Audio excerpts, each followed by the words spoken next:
طلب العلم فریضۃ علی کل مسلم و مسلمہ۔ اللہ کا لاکھ لاکھ شکر ہے کہ اس نے ہمیں توفیق عنایت کی بہترین بزم میں حاضر ہونے کی۔ روئے زمین پر سب سے بہترین وہ ہے جہاں علم و تعلیم کے تعلق سے گفتگو ہو رہی ہے۔ رسول خدا صلی اللہ علیہ وآلہ وسلم ایک دن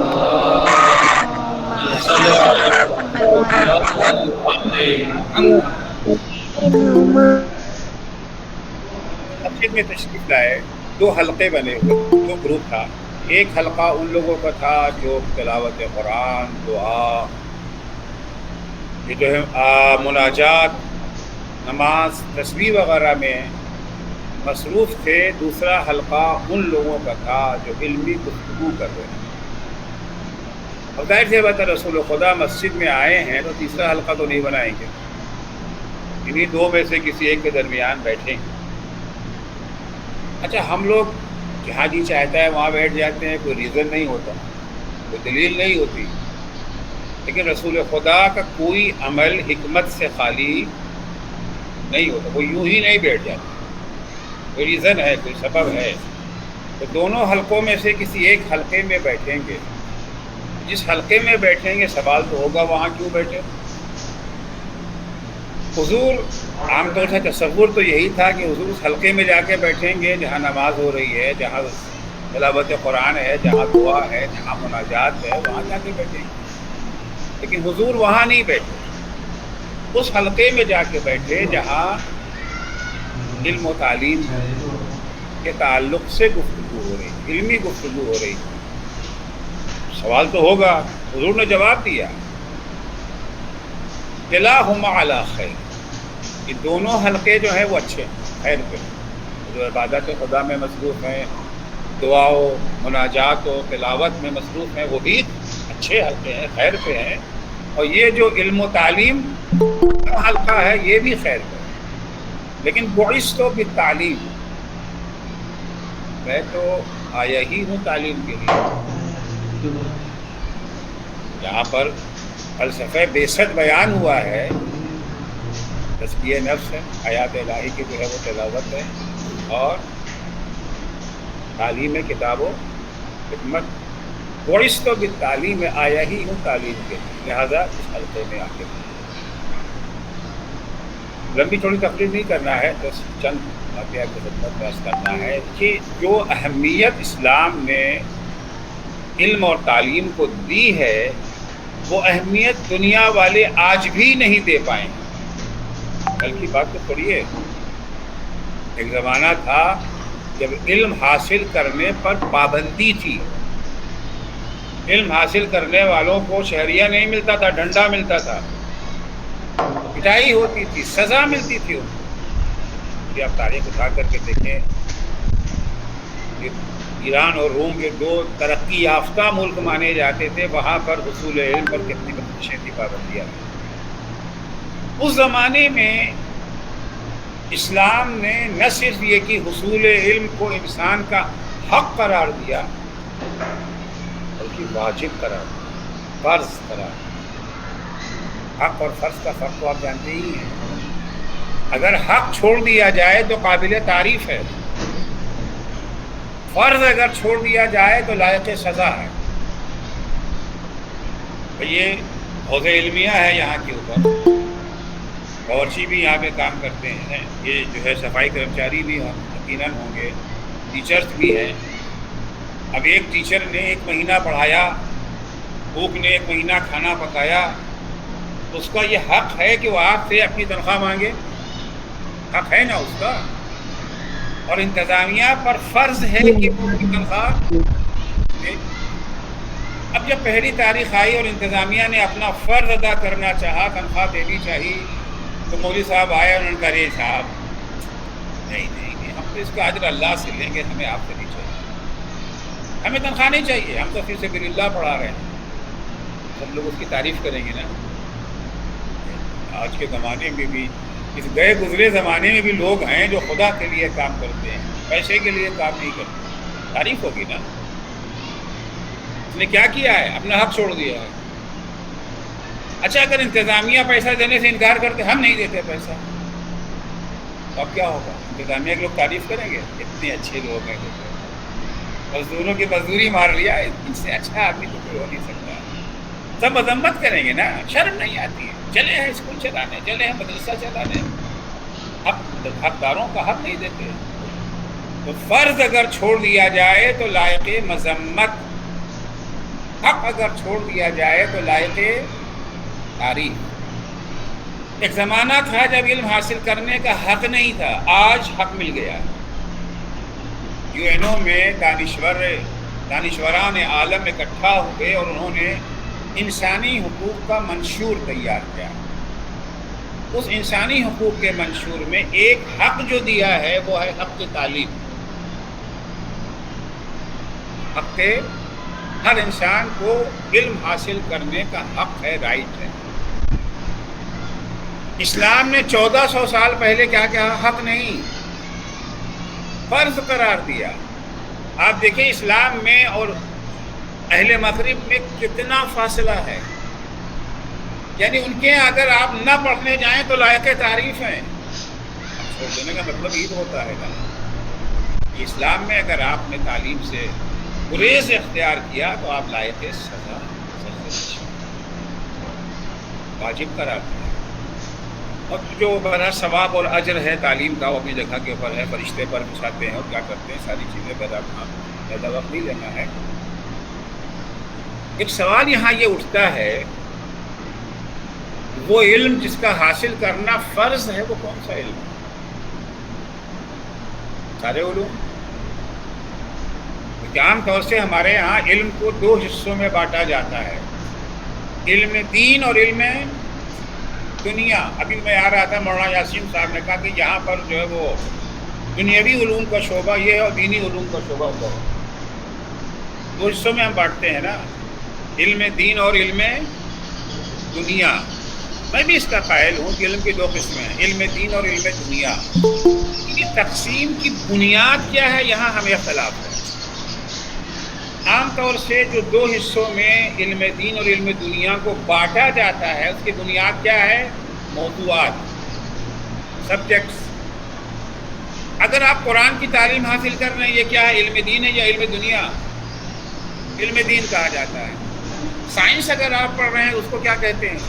علم دنیا۔ میڈیکل سائنس آپ پڑھ رہے ہیں تو کیا ہے؟ علم دنیا۔ کمپیوٹر سائنس علم دنیا، بزنس سائنس علم دنیا، انجینئرنگ علم دنیا، کلام علم دین، حدیث علم دین، تفسیر، یہی کہتے ہیں نا۔ تو تقسیم جو کی گئی ہے علم دین اور علم دنیا کی موضوعات کے اعتبار سے، لیکن میرا نظریہ یہ ہے کہ تقسیم موضوعات کے لحاظ سے نہیں ہے، مقصد تعلیم کے لحاظ سے۔ نیت کیا ہے؟ آپ مولانا بننے کس لیے آئے ہیں؟ مولانا بننے کس لیے آئے ہیں؟ ہمارے یہاں یہ جو ہے مدرسے میں جب ایڈمیشن لیتے تھے، انٹرویو بھی لیتے ہیں بچوں کا، تو ایک سوال اس میں یہ کرتے تھے کہ آپ کیوں آئے ہیں، مولانا بننے کیوں آئے ہیں؟ خیر اب آج کل کے لوگ انٹرویو کی باقاعدہ تیاری کر کے آتے ہیں نا، تو اصل بھیا تو انٹرویو میں کھلتا نہیں ہے، مطلب چھپا لے جاتے ہیں۔ تو سارے بچے یہ کہتے تھے نہیں ہم آئے ہیں اللہ کے لیے اور فلاں کے لیے، ہم دین سیکھنا چاہتے ہیں، دین سیکھ کر کے اور اچھے مسلمان بنیں گے، دوسروں کا شب وغیرہ وغیرہ۔ ایک لڑکا تھا، اس نے کھل کر کے بات کر دی۔ اس نے کہا مولانا ہمارے والد کے ایک بھائی ہیں وہ مولانا ہیں، ہمارے والد جھوپڑے میں رہتے ہیں، ہم غریب لوگ ہیں، چچا ہمارے فلیٹ میں رہتے ہیں جو مولانا ہے۔ ہمارے والد نے کہا بیٹا مولانا بن جاؤ چچا کی طرح، تمہارے وہاں بھی فلیٹ آ جائے گا، انہیں ہماری طرح تم بھی جھوپڑے میں رہو۔ اس لیے میں آیا ہوں۔ آنے کا مقصد کیا ہے؟ ڈاکٹر کس لیے بن رہا ہے؟ انجینئر کس لیے بن رہا ہے؟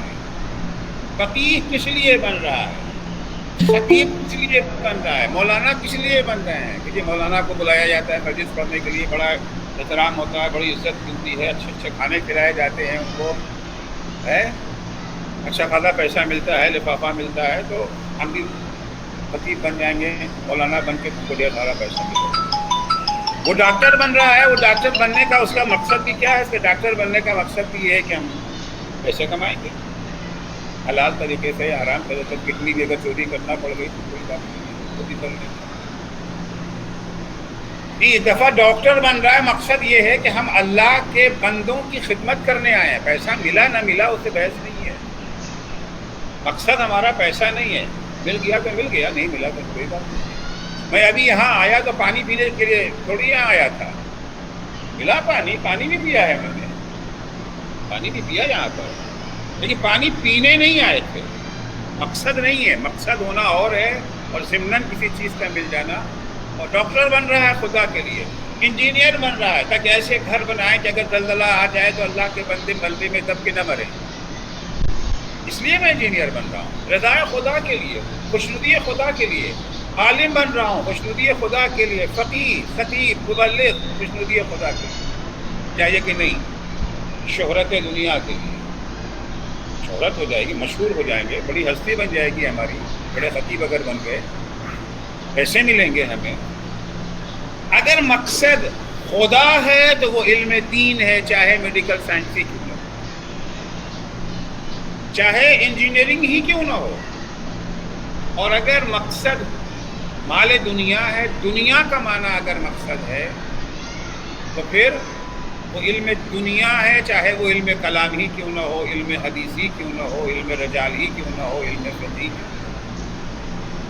یہ میں کیوں کہہ رہا ہوں؟ حدیث سے کہہ رہا ہوں۔ علم حاصل کرنا کافی نہیں، علم کے سلسلے ساتھ جو غایت، جو مقصد، جو ہدف ہے جڑا ہوا، اس سے اس کی فضیلت یا یہ جو ہے رذیلت ثابت ہوگی۔ حضور فرماتے ہیں من طلب العلم لجماعت به العلماء، اگر کوئی انسان علم حاصل کرتا ہے تاکہ علماء پر اپنی ٹھونس جمائے۔ ہمارے گاؤں میں، ہمارے شہر میں، ہمارے محلے میں فلاں مولانا صاحب ہیں، ان کی بڑی عزت ہے، ہم بھی جائیں گے، خود پڑھ کے ڈھیر سارا علم لے کر کے آئیں گے، ان کو شکست دیں گے۔ اب ہماری برتری ثابت ہوگی ان کے اوپر۔ اور یتمارا بہ السفہاء، یا اس لیے علم حاصل کر رہے ہیں کہ عوام پر اپنی دھاک چلے۔ ارے بھائی مولانا کے پاس تو بڑا علم ہے، لوگ مرعوب رہے ہیں ہم سے۔ اور یصرفا بہ وجوہ الناس الیہ، یا اس لیے علم حاصل کر رہے ہیں تاکہ لوگوں کی توجہ کھینچ سکیں، مقبولیت اور شہرت کے لیے علم حاصل کر رہے ہیں۔ اگر یہ تین مقصد ہے، پیغمبر فرماتے ہیں فَلْيَتَبَوَّأْ مَقْعَدَهُ مِنَ النَّارِ، اسے چاہیے کہ اپنا ٹھکانہ جہنم میں۔ اب یہاں پہ علم جو ہے مطلق ہے، کوئی بھی علم، چاہے وہ علم کلام ہو، علم فقہ ہو، آپ اس لیے عالم دین بن رہے ہیں۔ ہدف کیا ہے؟ ہدف خدا ہے یا ہدف دنیا؟ اگر ہدف دنیا ہے تو ظاہر سی بات ہے وہ علم دنیا ہے، علم دین نہیں۔ اگر ہدف خدا ہے تو میڈیکل سائنس بھی علم دین ہے، انجینئرنگ بھی علم دین ہے، علم فقہ بھی علم دین ہے، علم تفسیر بھی علم دین ہے۔ البتہ انشاءاللہ یہ سب علم دین ہے۔ اب علم دین میں جو ہے مدارج ہوتے ہیں، رتبے سب کے برابر، ہم سب انسان ہیں، کیا سارے انسانوں کا رتبہ ایک ہے؟ مولا کائنات بھی انسان ہی ہے نا، ہم بھی انسان ہیں، ہمارا ان کا رتبہ ایک ہے؟ نہیں، ان کا درجہ ہم تصور بھی نہیں کر سکتے وہ کس درجے پر فائز ہے، ان کا درجہ بلند ہے۔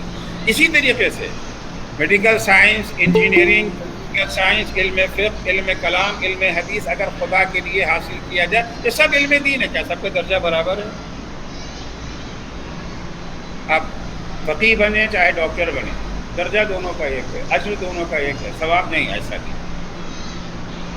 ان میں سے بعض علوم وہ ہیں جن کو فضیلت حاصل ہے، اشرفیت۔ اشرفیت کا معیار کیا ہوگا؟ اکثر ایک ڈاکٹر اللہ کے لیے ڈاکٹر بن رہا ہے، اس کے کام کا دائرہ کیا ہے؟ کیا کرے گا؟ ڈاکٹر اگر نہ ہوتا تو کیا ہوتا؟ تو ڈاکٹر اگر نہ ہوتا تو یہ ہوتا کہ درد سے تڑپ تڑپ کے مر جاتے، اتنی ہوتا نا، اور کچھ ہوگا؟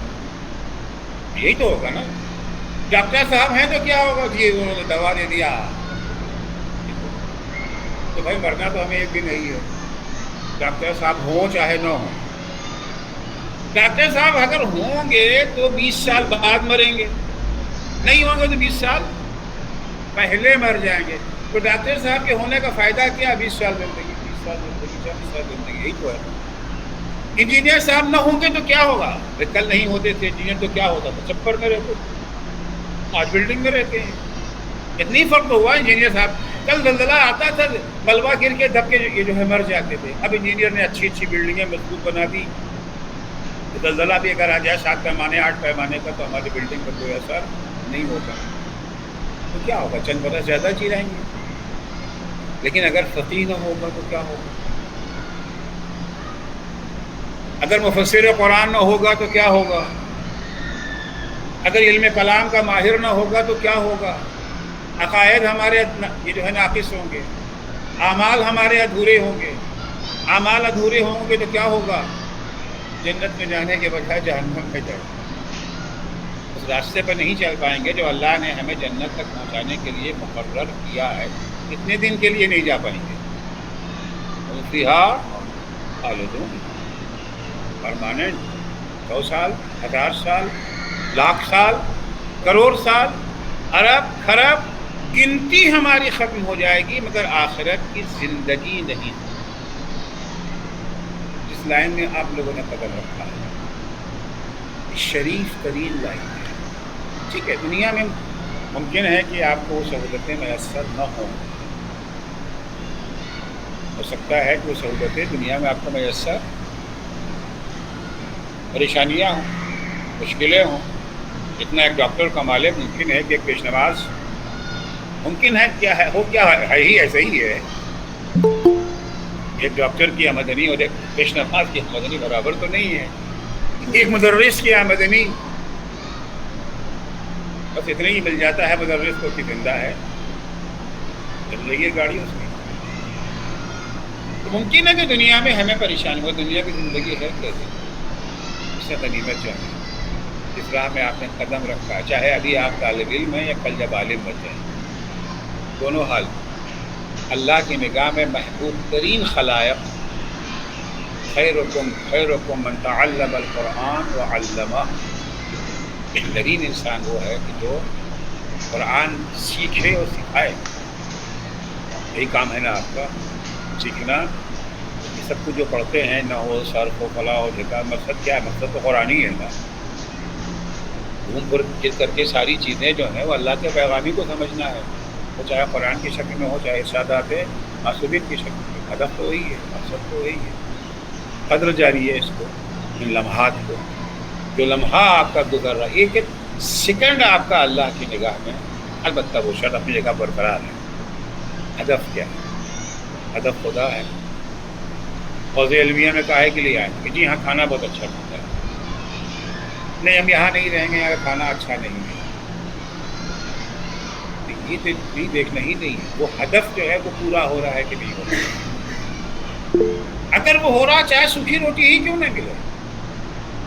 بچے یہاں ماشاء اللہ اچھا انتظام ہے، لیکن میں کہتا ہوں فرض کر لیجیے کہ انتظام اچھا نہیں ہے. فرض کر لیجیے کہ روٹی اچھی نہیں مل رہی ہے. فرض کر لیجیے کہ کھانا اچھا نہیں مل رہا ہے.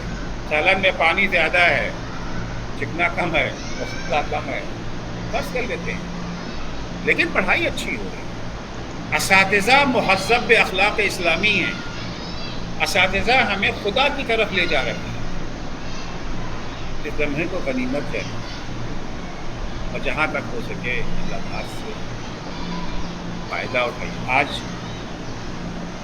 ماشاءاللہ حوضہ علمیہ جہاں سب سے کم سہولت ہے، وہ بھی قدیم کے بہترین حوضوں سے بہتر ہیں. جو سختیاں، جو صعوبتیں پہلے پائی جاتی تھیں، پہلے سے مراد میں بہت پرانی بات نہیں کر رہا ہوں، اپنے بچپن کی بات بتا رہا ہوں، اپنا جو ہم نے خود دیکھا ہے. آج کم وسائل و امکانات کے لحاظ سے بہت اعلیٰ مانا جاتا ہے. بحمد المصطفیٰ کا حضرت امام خمینی 5 اسٹار ہوٹل، اس کے آگے ایچ ہے. نہیں، ہمیشہ ایسا نہیں. میں انقلاب ایران سے 5 سال پہلے حوضے میں گیا. اس وقت شہریہ ملتا تھا 100 تومان، 1 2 3 تومان، ملین تومان نہیں. اچھا تو تومان کا معنی ہو گیا ملین. جب کہتے 100 تومان یعنی 100 ملین. نہیں اس زمانے میں 100 تومان یعنی 100 تومان ہی تھا، کھانا نہیں ملتا تھا، اپنا کھانا خود پکانا تھا، اسی 100 تومان میں آپ کو کھانا بھی کھانا ہے۔ کسی مدرسے میں پنکھا بھی نہیں تھا، کولر اے سی تو سوچ بھی نہیں سکتے تھے، کیونکہ خود میں گرمی بہت پڑتی ہے، بہت سوکھی گرمی، چٹخا دے کھوپڑی، اتنی گرمی پڑتی ہے پنکھے، کسی پنکھے میں کسی مدرسے میں پنکھا نہیں تھا، کسی مدرسے میں نہانے کا انتظام نہیں تھا،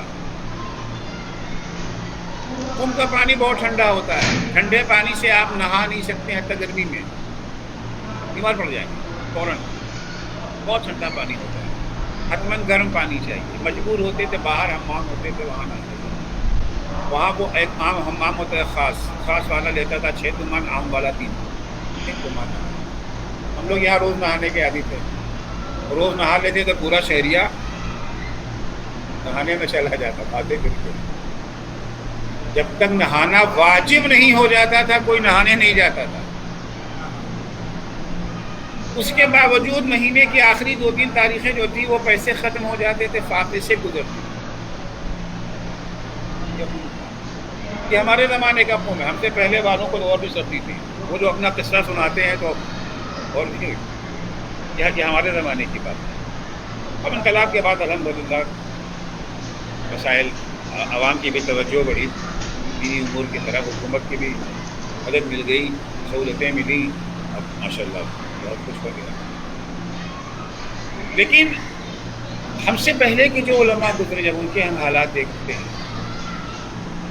ان کو کھانے کو میسر نہیں ہوتا تھا، رات جب ہو جاتی تھی سبزی منڈی میں جاتے تھے، وہ جو تاجر اپنی سڑی سبزی پھینک کے چلے جاتے تھے نا، اس کو جا کر کے چن کے لاتے تھے، اس میں سے جو اچھا حصہ رہ جاتا تھا، مثلا لوکی ہے اتنی بڑی سی، یہ سڑی ہے اتنی بڑی صاف ہے، تو اس کو کاٹ کے الگ کر کے ابال کے اسی کو کھا لیا، اسی میں سے سید مرتضیٰ نکلے، اسی میں سے سید رضی نکلے، اسی میں سے علامہ حجوی نکلے، شیخ طوسی نکلے، مفاخر جو ہمارے یہ نکلے ہیں یہ کچھ سہولتوں کی دین نہیں ہے، مشکلات کی دین ہے۔ البتہ میں اس کا قائل نہیں ہوں کہ حتماً جان بوجھ کے طلبا کو مشکلات میں رکھا جائے، جتنا سہولت ممکن ہو سکتی ہے اتنی سہولت انتظامیہ دے، لیکن طلبا سہولتوں کے اسیر نہ ہوں۔ اگر کسی مدرسے کو انتخاب کرنا ہے تو سہولتوں کو دیکھ کر کے انتخاب، ارے وہاں تو ایئر کنڈیشن ہے، وہاں اے سی لگا ہوا ہے، وہاں کھانا بڑا زبردست ملتا ہے، دیکھنا یہ ہے کہ تعلیم کیسی ہے، اخلاق کیسا ہے، بہت اہم ہے، تعلیم بھی اصل نہیں ہے، اصل اخلاق ہے، تہذیب نفس کا کیا حال ہے، ماشاءاللہ جہاں تک ہم نے سنا ہے اساتذہ آپ کے لائق اساتذہ تعلیم کے اعتبار سے یہ جو ہے متخلق بے اخلاق الہیہ ہیں، یہ آپ کی جو ہے خوش قسمتی کی بات ہے، آگے آپ کا کام ہے، آگے آپ کا عمل ہے کہ آپ اس سے انتظامیہ کے اعتبار سے بھی جو میں دیکھ رہا ہوں قابل قبول حد تک ہے، ہماری جو ہے سہولتیں فیسلٹیز جو ہو سکتی ہیں حد معقول تک ہے، البتہ سہولتوں کی کوئی حد تو ہوتی نہیں ہے، جتنی بھی سہولت مل جائے اس سے بھی بڑھ کر کے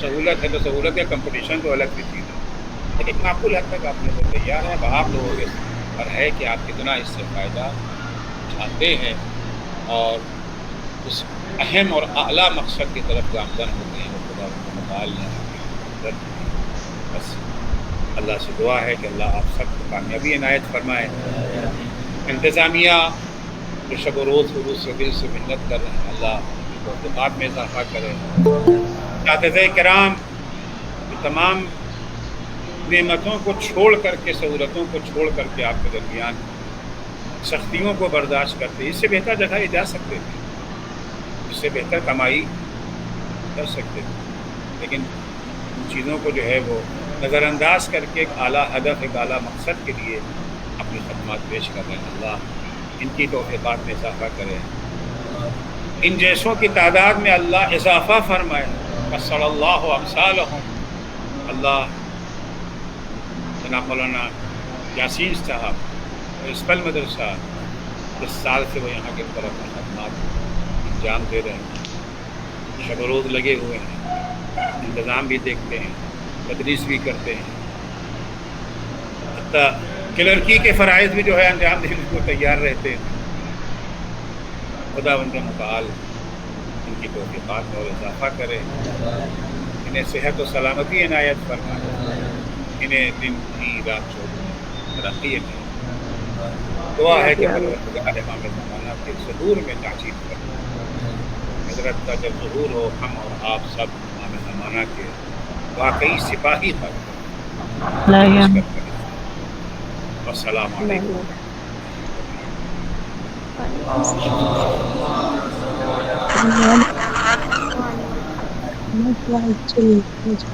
یہ کوئی سوال وغیرہ تو نہیں کسی کا؟ سوال نہ بھی ہو تو آپ مولانا کو سلام شکریہ بھی کر سکتے ہیں، اور بہت شکریہ مصعب۔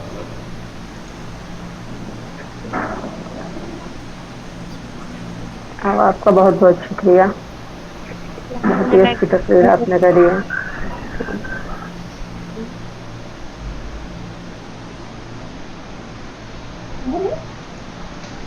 جی کسی کو کوئی سوال ہو تو مصعب حاضر ہیں، اگر کسی کو کوئی سوال ہو تو بسم اللہ کر سکتے ہیں آپ لوگ، اور ہم آپ سب کی طرف سے اور ہم اپنی سب کی طرف سے قبلہ کا شکر گزار ہیں۔ بہت بہت شکریہ کہ ہم صاحب نے وقت دیا۔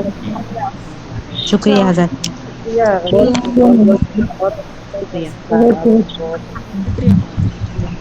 شکریہ بہت بہت، جزاک اللہ۔